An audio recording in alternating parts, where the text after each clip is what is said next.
All right, today we're going to talk about boundaries.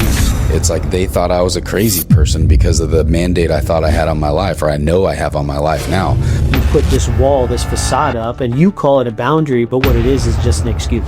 When he speaks or what he's saying, I don't actually hear boundaries. I hear access. If your eye causes you to sin, cut it out. If your hand causes you to sin, cut it off. If you want me to come out and hang out with you, here's what you have to do. Because I don't feel comfortable, and because I have issues moderating my own issues.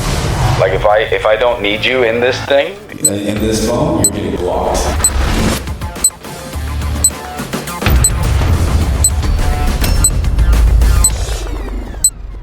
All right, today we're going to talk about boundaries. Most people say they want healthy relationships, but they keep avoiding the one thing that can make them possible: clear boundaries.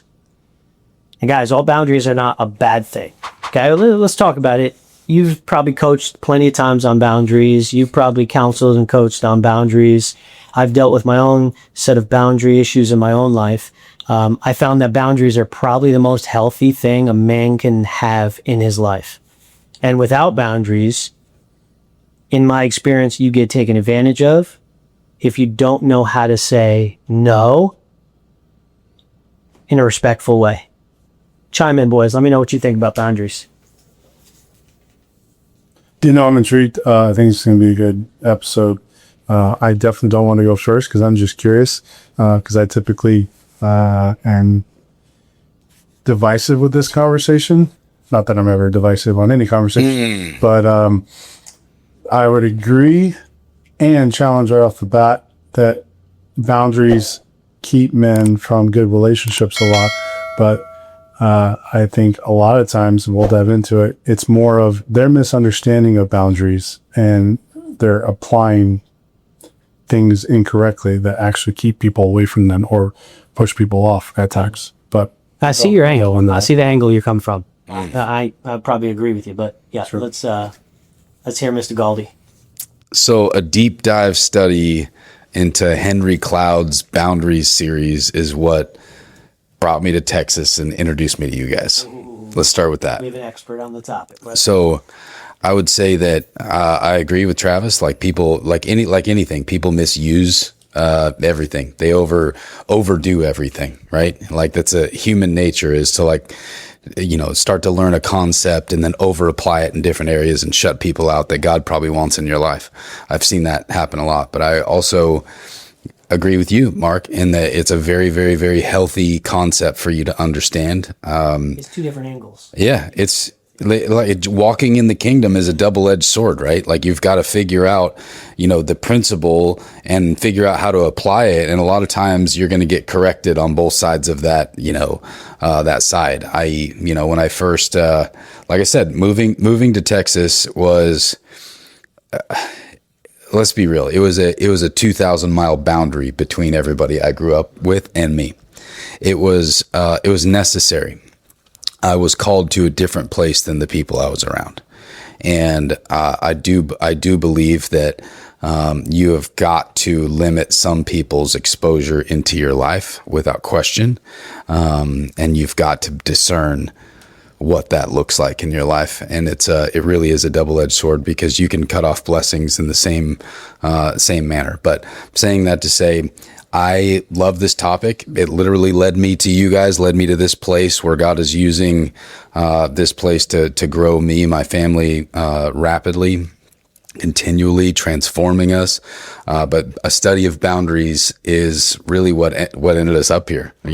I had to limit the amount of exposure that old friends, even my family who I love, it's like they thought I was a crazy person because of the mandate I thought I had on my life, or I know I have on my life now. But at the time I was like wishy-washy in that calling, and I had to get away from people who didn't understand my calling to step into a place where I was walking in it. Yeah, I think you use boundaries in two different ways, right? Here's the two different perspectives. You can use boundaries to protect your peace, or you can use boundaries to avoid an uncomfortable situation. And I think sometimes as men, we will use boundaries not to just protect our peace, but to avoid or keep people out of our lives. So give me an example of that.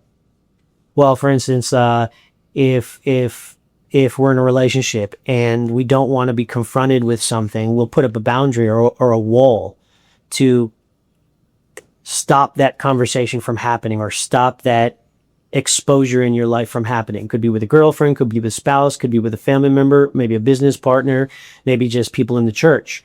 You put this wall, this facade up, and you call it a boundary, but what it is just an excuse. I've seen it both ways. So I think the both ways conversation could be, again, as we dive deeper, we'll figure out where we align and where we don't on the topic. But they're usually a misidentification of what is applied accurately in different scenarios, categories, right? So like when Jared, and all this is in any human relation conversation or contact, is our own understandings of words, definitions to them, practices, behaviors, what have you, right? Some of it's taught, more of it's caught. But like when Jared's talking about, when he speaks or what he's saying, I don't actually hear boundaries. I hear access, right? Which is super important. Who you give access to and to what level is massively important, right? So like Jared probably has more access to me and my life than, John Smith I meet down the street today, right? And I can determine how much access I give people based off of alignment, principles, all the things that matter of what I determine is a good standard in my life for a friend or what have you. Mm-hmm. Boundaries, everybody agrees with the first thing I'm about to say typically. What comes after, not so much. Boundaries is like a fence, and everybody can get that concept. But boundaries is the fence that governs where I go. Has nothing to do with what I place onto other people. And I think our society and a lot of people in general get them confused of, I set boundaries based off what you're allowed to do with me. No. Boundaries govern you. They don't govern other people. If you're setting something to govern somebody else's actions, that's a rule. You're placing a rule on them of what they can or can't do and what your action is going to be to that, right? Great example, because I think we'll all relate to this one, because we either have our own alcohol story or we've been around somebody close that has one, right? The person that, let's say, for example, I have an alcohol issue. I haven't, but this is easy for me to talk about. If y'all invite me out to a restaurant or bar, I could say, yeah, guys, I'm going to come. Happy to do so. It's going to be fun. Just know that I'm only going to drink water, right? That's a boundary, 100%. I'm placing a governing piece on what I'm willing to do, because I know if I have a mocktail or this or that, like if I change that up at all, I don't like how I act. I don't like the pressure I'm putting myself in. I don't like what I have the potential to do or become. That's a boundary. Now, if I said, guys, I'll come out, but nobody's allowed to drink because I have an issue with alcohol. That's a rule, right? And I'm setting a rule to you guys that if you want me to come out and hang out with you, here's what you have to do. Because I don't feel comfortable and because I have issues moderating my own issue. That's not your problem, right? Now, I could say that. I could say, guys, y'all know my deal, bars, so on and so forth. If y'all came back and said, hey, cool, I'll tell you what, nobody's going to drink. We're not going to allow alcohol be a thing. Like, actually, let's change the venue. Yeah. You guys could choose to change your behavior or preference to the situation, to not throw gas on my fire, right? I have anxiety around my own issue that I'm still working through. It's a battle for me, so on and so forth. That's a healthy relationship dynamic, right? I can tell you what my boundaries are because of how it makes me act or what I'm not good at. And you can choose to maybe help with that because I'm being open about it, but you don't have to absolve it for me, right? And that's really all, whether it's a business partnership, a marriage, a friendship, like that's what most of it comes down to. At the end of the day, too many people like to make boundaries around preferences versus principle, right? A boundary would be a principle that I know, like here, like I can't allow myself to be that kind of person, right? It's easier for me if you don't do these things though. That's a preference and that's setting a rule on you because of I don't have the maturity or haven't done the work or whatever, right? Does that make sense? Yeah. Mm-hmm. So you're saying boundaries are more for you to control the controllables versus protecting yourself from other people's decisions? Yeah. That kind of like the idea you're going. Well, not using it to manipulate or control how they act, right? Again, it's just a governing piece. If you place a boundary out there, you're letting somebody know this is a boundary. The differentiator is, does that govern how I act, the person that said it, or does that govern like how you act and what you do? Right. Because I shouldn't be setting boundaries on how you are as a person. Right. Because you can't control that. Right.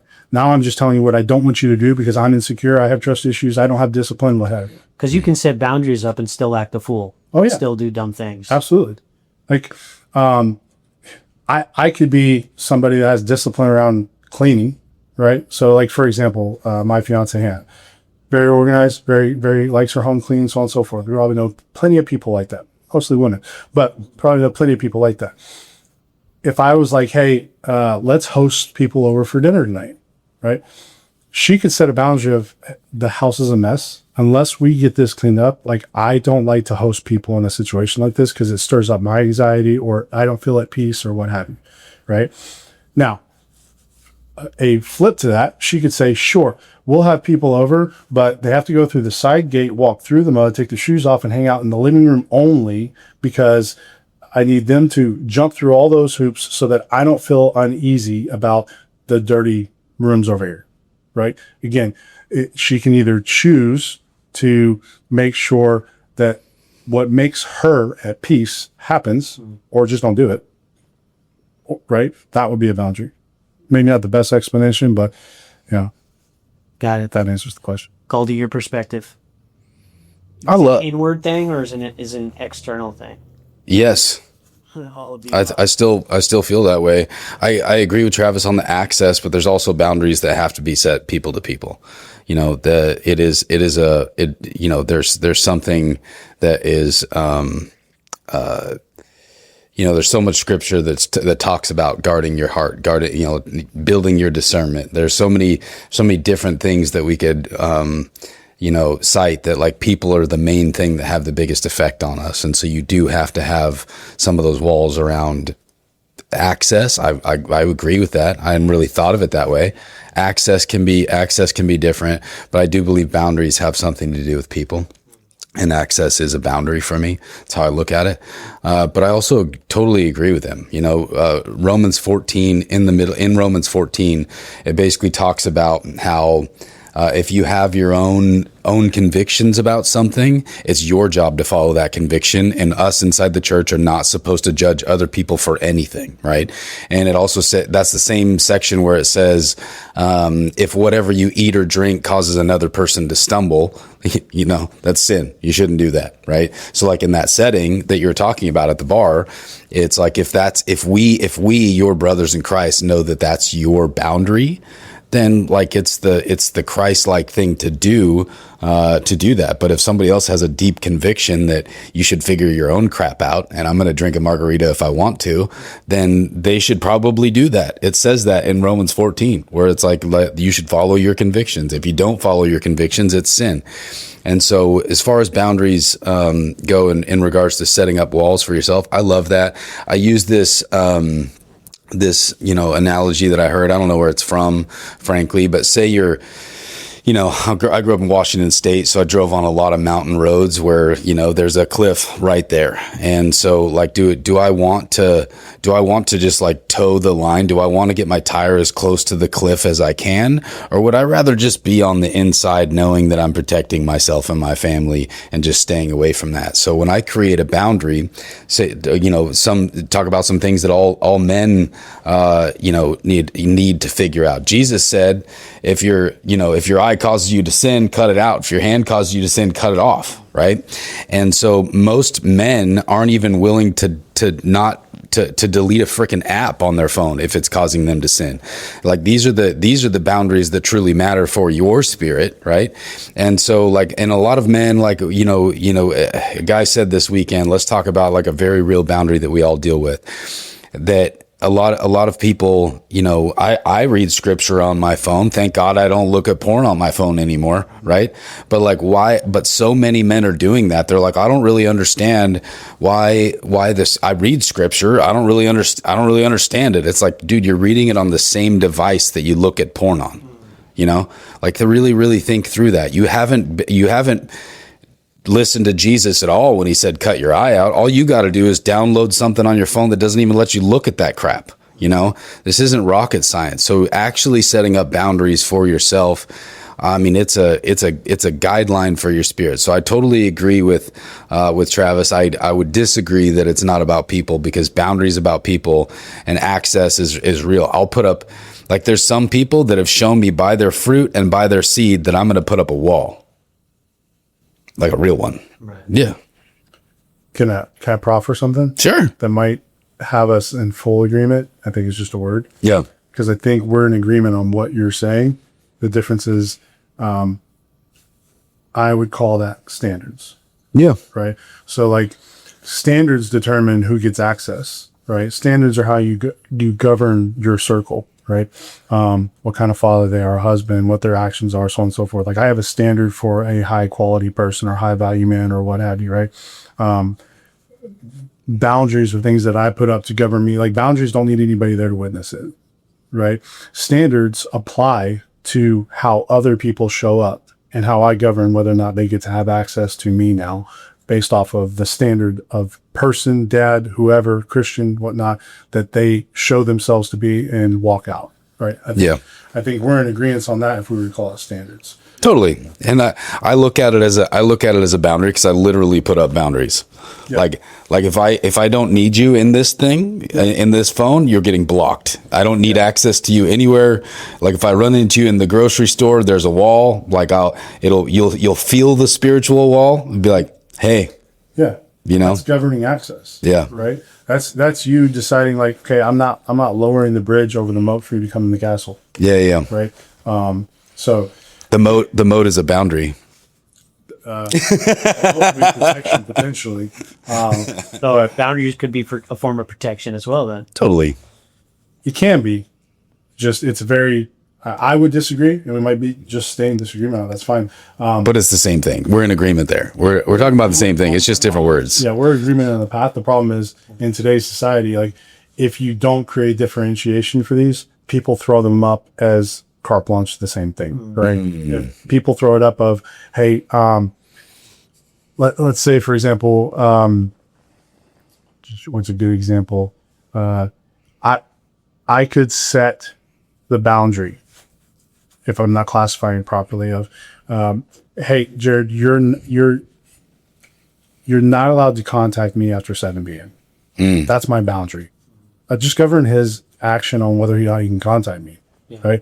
A proper boundary, that's really a rule at the end of the day. Like I'm telling you, the rule is if you're in my circle, like if you message me after this point, like I'm not going to answer.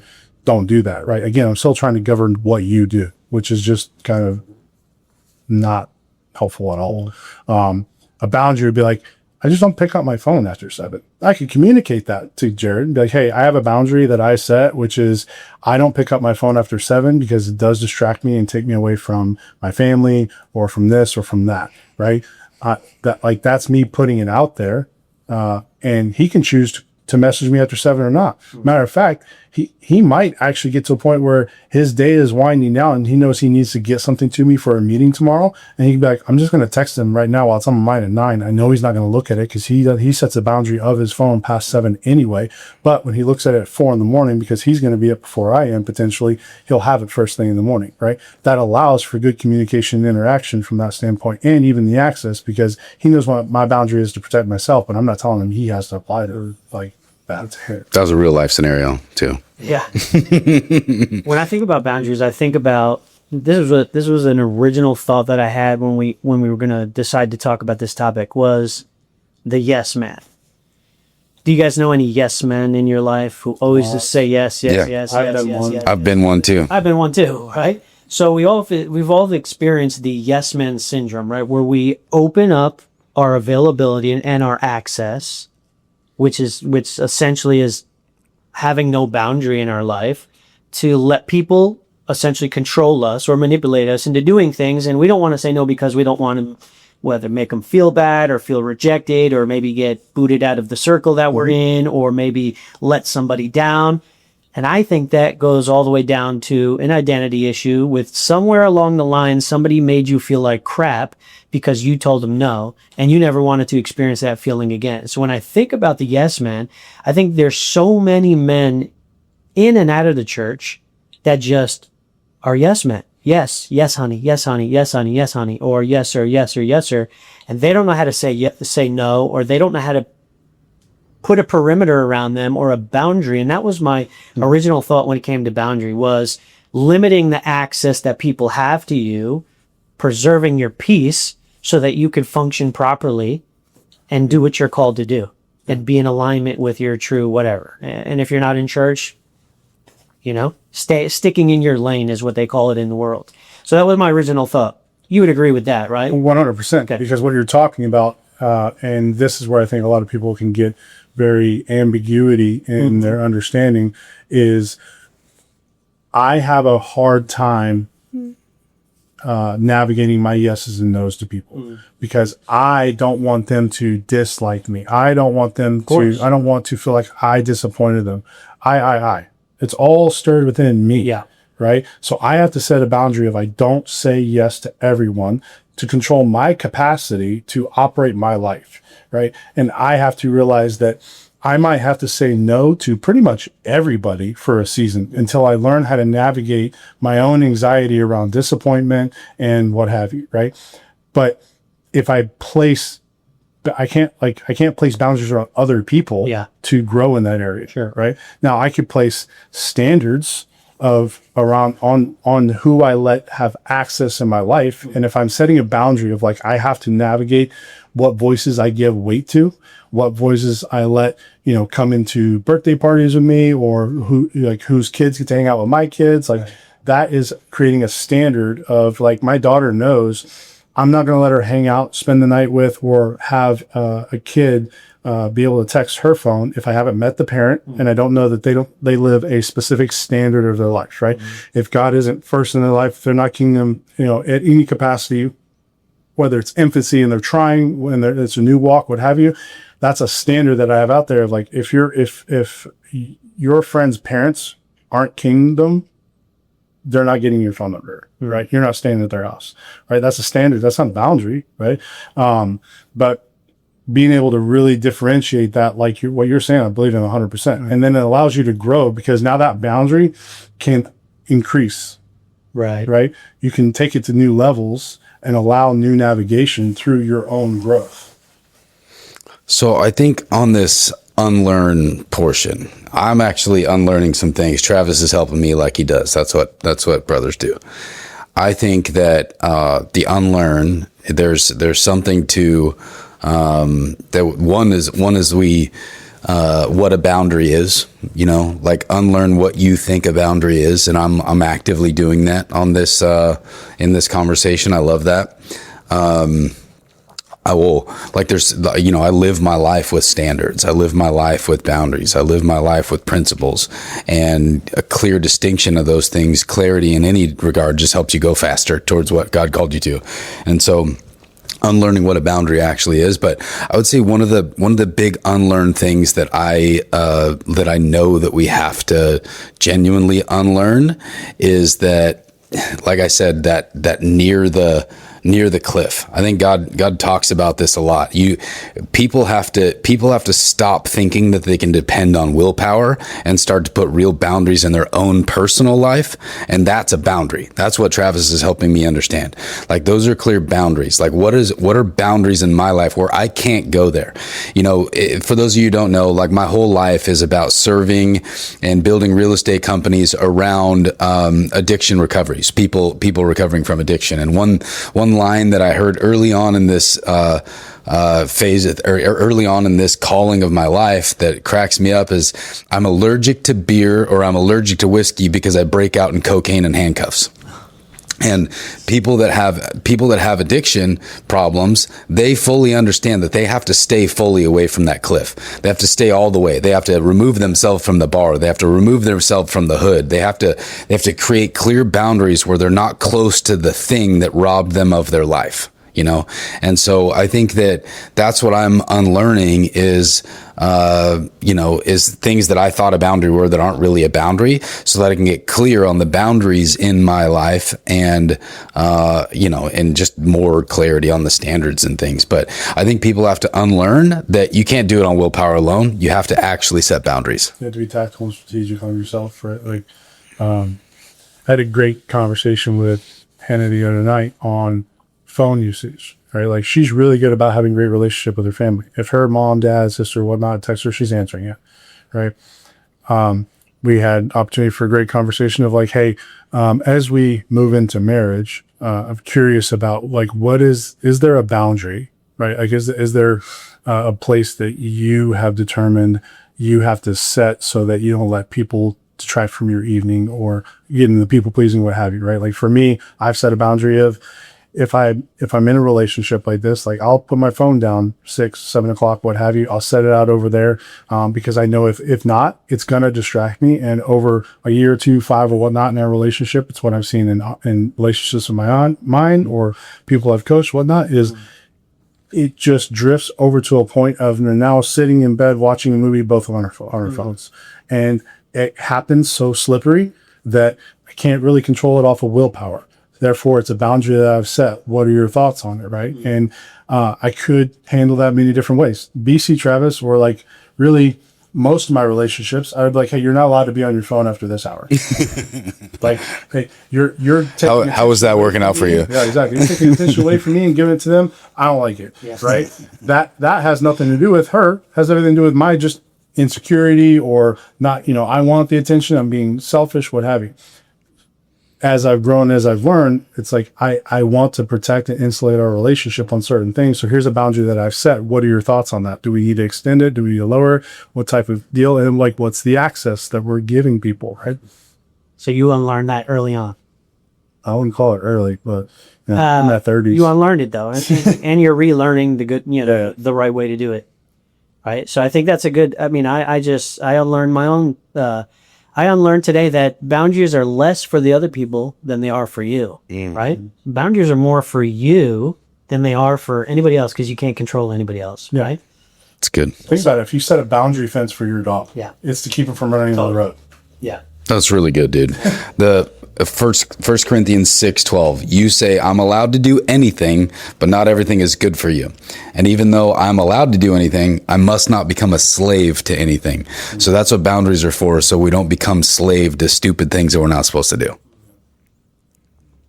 Absolutely. That's so good. Somewhere along the line, we learned a lie, and we believed that lie. We let that lie take root in us and create fruit. And the fruit is using boundaries as excuses, using boundaries as just a weak response to just not wanting to deal with things, right? We say to our wife sometimes, I don't want to deal with that. You think you're creating a boundary, but what you're really doing is just creating an excuse, right? So what are some things we can do to unlock the true potential of what boundaries can do in our lives? What are some things that we can do to give to the men that are listening now that may have dealt with the wrong idea of boundaries, and now they want to learn the right way to use boundaries in their lives? I think that there's one of my favorite all-time books that I continually come back to is James Clear's Atomic Habits. And so in regards to boundaries, my first thing to unlock boundaries in your life would be to set a couple that you know you can hold. Don't do some deep dive study of like 30 boundaries that you feel like you're supposed to have in your life. Figure out one thing that you're screwing up and set a boundary around it, and then prove to yourself you can hold that boundary. That goes along with the 1% rule that Pastor Keith teaches. Yeah. Moving forward, 1%. Be better, 1%. Yep. If you want to transform, in your life, prove to yourself that you can set a boundary and keep it before you build all the boundaries in the world. That would be my key to unlocking something. What if it was like... All right, guys, did you know that we have merch available if you want to be a part of the Notorious Sinner community? You can find it through clicking the link in the bio or the link in the show notes. Travis came up with a lot of the ideas for the t-shirt. Give us a little quick insight on why you have created shirts like this to be represented by men like that. Sure. They either have a message that helped me be bold and understand being a warrior for God, like Jesus is King, wasn't my original idea. I just think it's important. Sinners saved, like that came from conversations with men of realizing you can't be saved if you're not a sinner. So like stop trying to wrestle with whether or not you're worthy enough. And the list goes on, right? It's just one, a way for y'all to support getting the show off the ground, right? Yeah, there's a profit margin to that. It helps us. Two is just wearing things that are bold declarations of being a man of faith and a man for God that maybe looks a little rough, maybe talks a little rough, maybe is still figuring it out, and that's okay. You don't have to be a khaki wearing Christian, right? Like there's a lot of different slogans and things on that, and they'll keep developing over time. Really just to let men and women, there's stuff on there for them as well, be okay with not being okay with their past, so on and so forth, and really leaning into a little bit more of a bold message on who they are in Christ. Yeah, if you don't have a shirt yet, get a shirt. There's hats, there's other things in the merch shop. And let us know in the comments as soon as you get one. Take a picture of yourself, tag us, because we'll share it on our feed. All right, so reference, like what you're saying, is for men to understand like the unlock part of this, I think it's one, unlearning what we thought boundaries were, and then understanding what in our life can they protect and create a healthy environment for that we're lacking in or we're challenged with, right? So relationships are really where these come up a lot, right? It could be business, it could be intimate, what have you. But a good example, really differentiating this in a relationship, for example, is setting a boundary of I don't engage in angry conversation, right? For a woman, a good example would be, I set a boundary that I don't engage in conversation when you raise your voice, when people raise their voice at me, right? You could say it like, if you raise your voice, I'm not talking to you, right? That's a rule. That's not a boundary. That's just putting something together. I can say, if you raise your voice and it turns into a yelling match, I'm not going to engage in that because it doesn't do anything healthy for me. It actually just stirs me up to debate, and we're not actually getting healthy conversation out. And I've noticed that's something in our relationship that happens, right? So whether it's that or shut down, whatever, we can identify where I don't do well with, right? Instead of what the other person is doing. Because I could say, if you raise your voice, if you get into name calling, if you shut down, like I don't engage in that, I'm not going to chase that, I'm not so on and so forth, because it triggers me to be a person I don't like to be.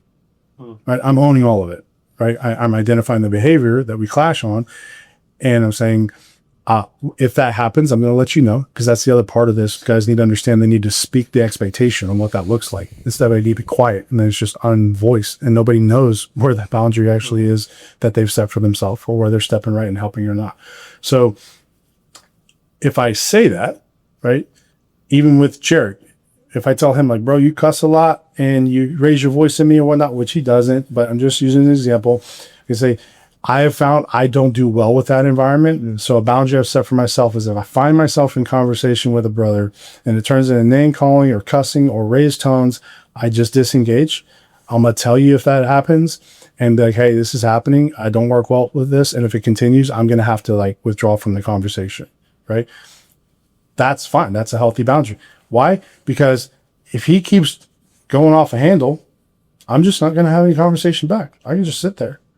He can choose to yell and call me names and raise his voice and cuss all he wants. That's his decision. I can't govern his decision. The problem is we try to get into governing other people's decisions and actions because it makes us uncomfortable. Right. Right. But my boundary can be like, I don't engage in that.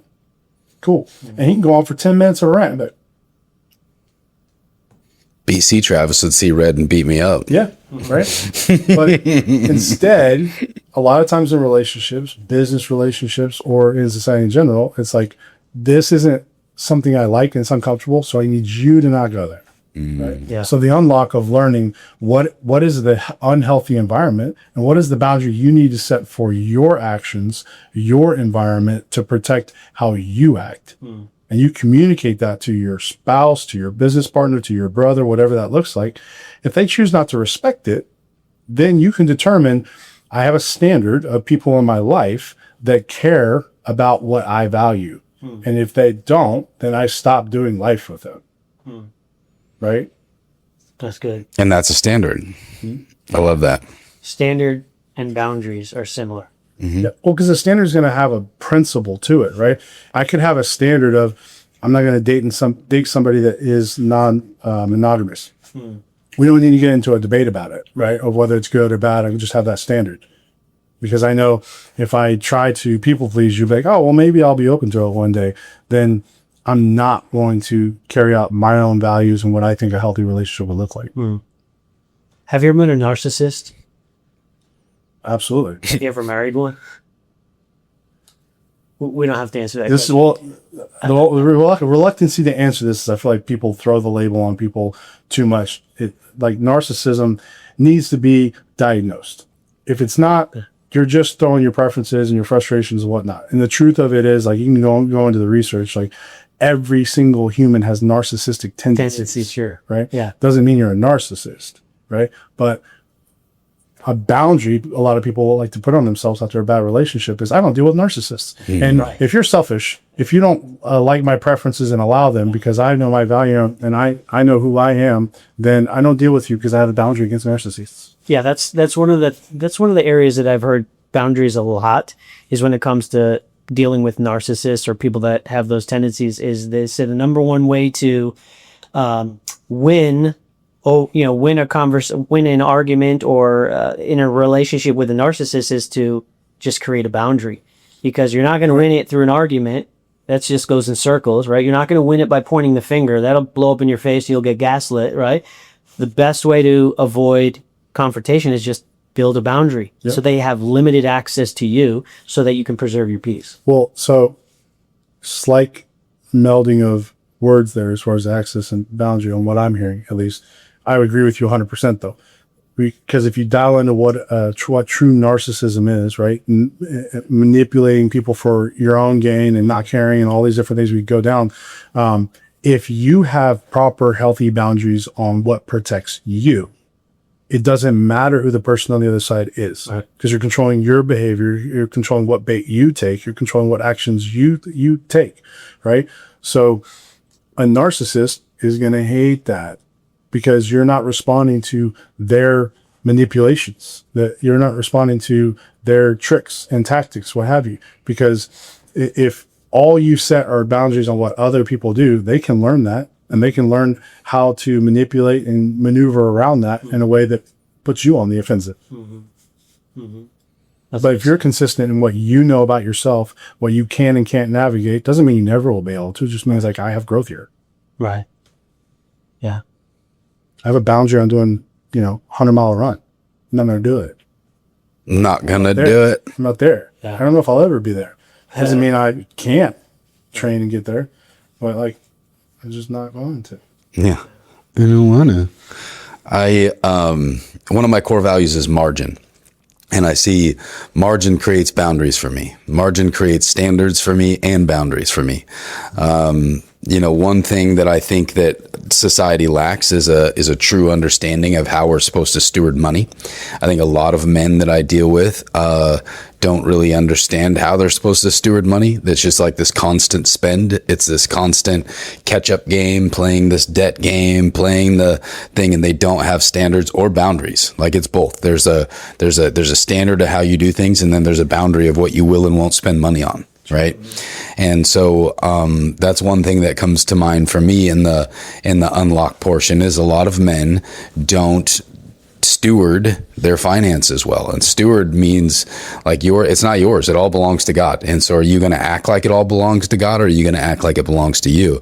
And so how I exercise those boundaries and margin is multiple different ways. One boundary of mine is that I'm never going to spend more than 25% of my own income on my primary residence. I'm never going to spend more than 5% of my income on a car payment. I'm a real estate guy, so I'll absolutely finance a car. I mean, currently I have 2 loans. One's at 2.9% and one's at 0.9%. Kind of wait around for those things because I'm not paying too much interest, but I'm saying I set boundaries for myself in those margins where like I won't go over that fence. I'm not going to be like, "Oh, I really like this house, but it's 38% of my monthly budget to pay for it." I'm not going to do that. It has to be 25% or less. Right. And so those boundaries that I've created for myself give me massive freedom. I look at that same one in like you talked about, Travis, in regards to the dog in the backyard, right? The dog loves to run around in the backyard. Well, like think about when a rabbit comes in the backyard. It's like, wow, fired up. Like you go play with the dog. The dog can be free there and not running in front of a car and dying and those sorts of things. So I look at that as my financial boundaries that keep me free, right? I'm not going to finance another boundary. I'm not going to finance a vacation, right? I'm not going to, like so many people I watch, it's like, well, we haven't had a vacation and I got 13 grand on this credit card, so we're going to Maui. It's like, dude, that's going to take you freaking 12 years to pay off.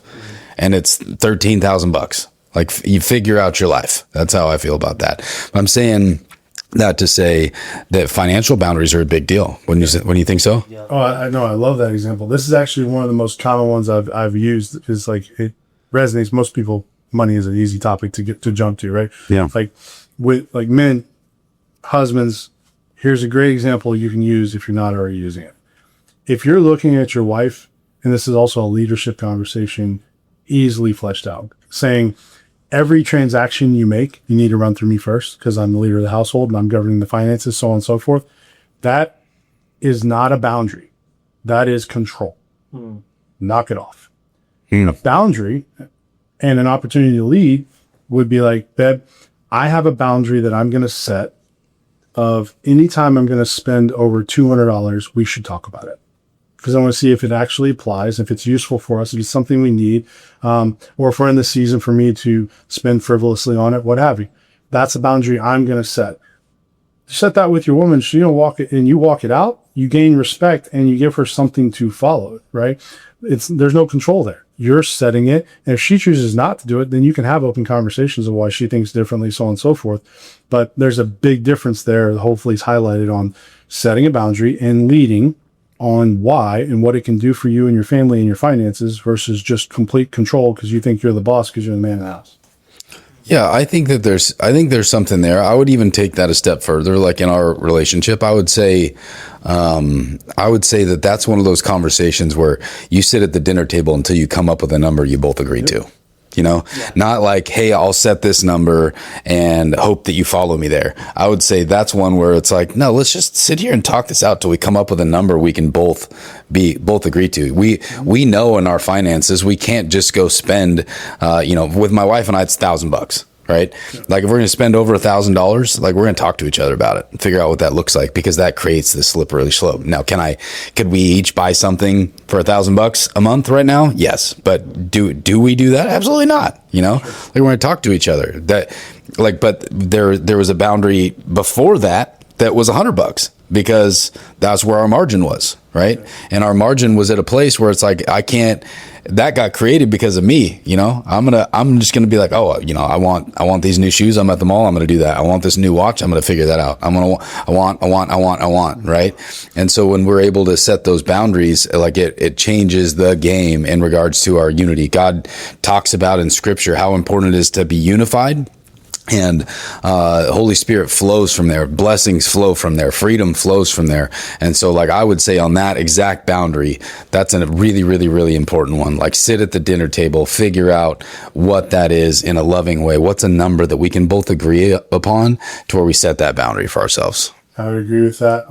I want to throw out there for guys watching, because we can often miss this. You're 100% on the money, the best thing and right thing to do. That is an ideal inside the relationship. But we both know, and all three of us know, there are plenty of men out there that haven't led or been responsible or set any core values or even any conversation about money in their marriage for the first 5, 10, 15 years. So even trying to have that conversation at the table is going to come up of like, why are you trying to come to me with this right now? This is nothing but hypocrisy. So in those marriages, and guys, you know who you are, whether you've been leading or not, that is the hack for you of like, here's the boundary I'm going to set because I've noticed that we've been unhealthy in this area and that's on me. So I need to start leading us the right direction there. More often than not, that will facilitate a conversation from your wife of like, okay, does this apply to me? Like, or, hey, that's fine. I think maybe it should be 500 instead of 200, right? Because she's not necessarily going to tell you she's agreeing with it or she's going to jump in on it. She's telling you what she thinks it should be so that it doesn't come back on her when she spends more than 200.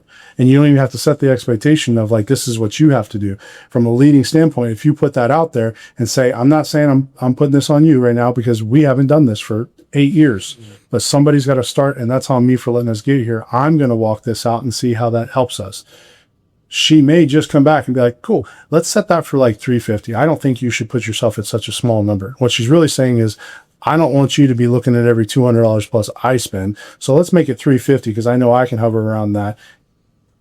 And so I just point that out because what you're saying, you and Bet, like, yes, we all understand that. We also are in like 1% rooms a lot. And we have a lot of coaches and mentors in our lives that have led us to make these corrections in our lives. A lot of guys out there haven't been fortunate enough to be in those rooms, have those types of relationships that trying to have that conversation could push them over the edge of divorce. Yeah, dude, that's a good note. I mean, it's not going to happen overnight. It's not going to happen overnight. Follow through. One, when you say like that's Travis just gave you gold, so follow through.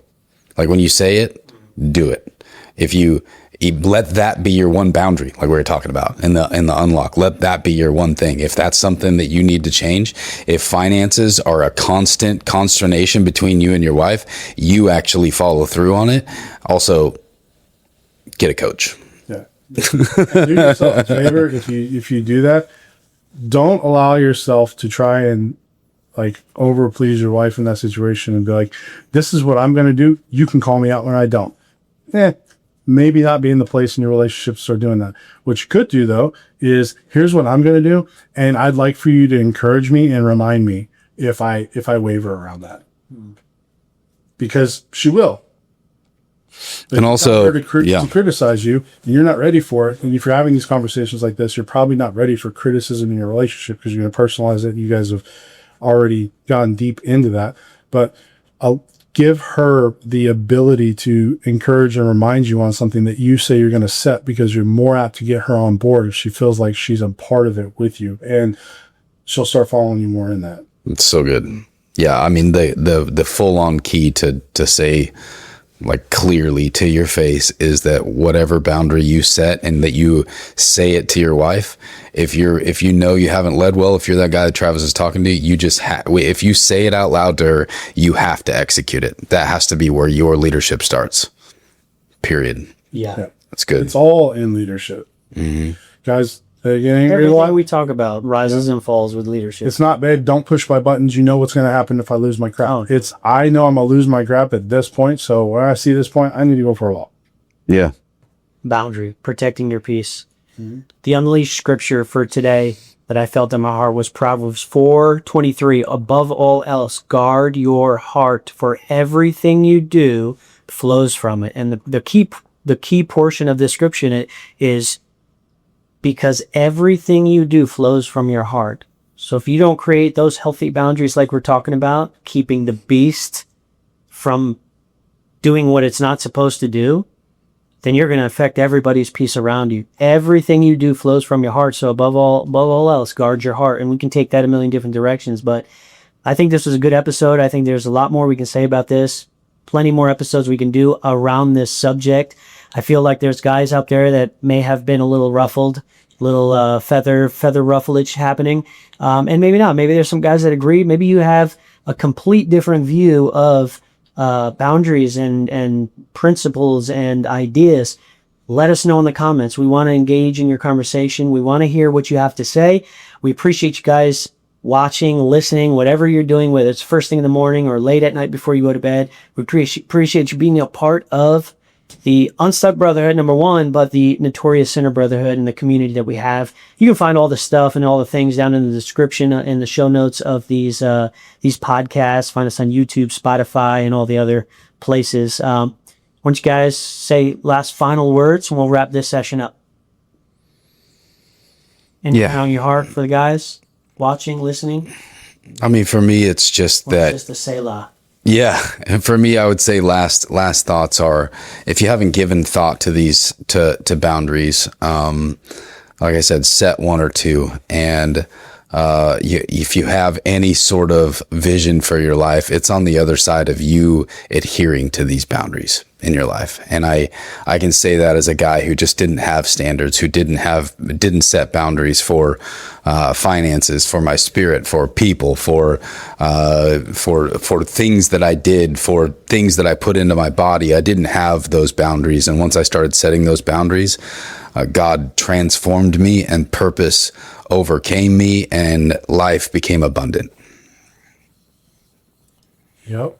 I would say if it ruffled your feathers, you're in the same boat as the people that did agree. You just don't like the fact that you're being challenged in it and the uncomfortability that comes with it.